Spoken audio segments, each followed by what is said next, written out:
Баршаңызға сәлем достар. Бүгін осындай домашний чикен жасаймыз.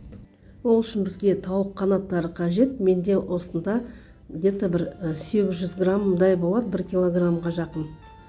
Осылай аламыз да бөліп аламыз қанаттарды.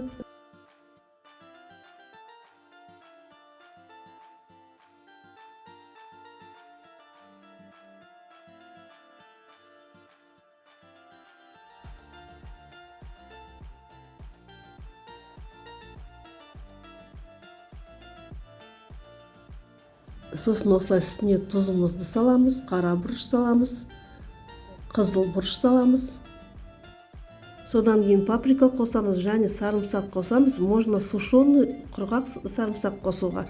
Или болмаса кәдімгідей сарымсақты теркадан өткізіп қосамыз да, осылай үстінен суық су құйып 1 сағатқа қойып қоямыз.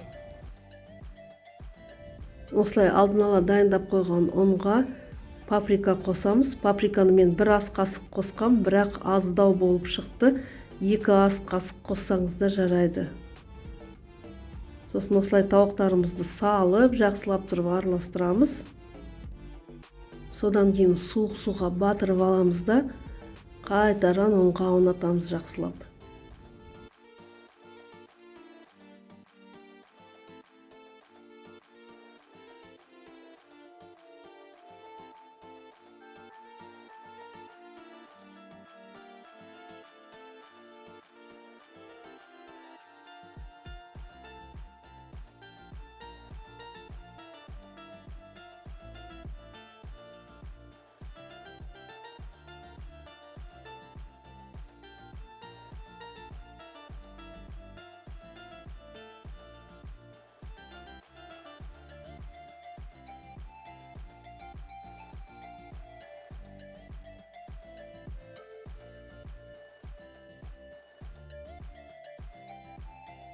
Енді қанаттарымызды қызып тұрған майға 2 жағын аударып пісіріп аламыз.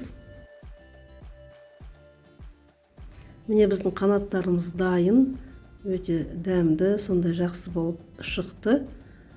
Міндетті түрде жасап көріңіздер. Видео ұнаса лайк қойып, комментарий жазып, каналыма тіркеліп кетіңіздер.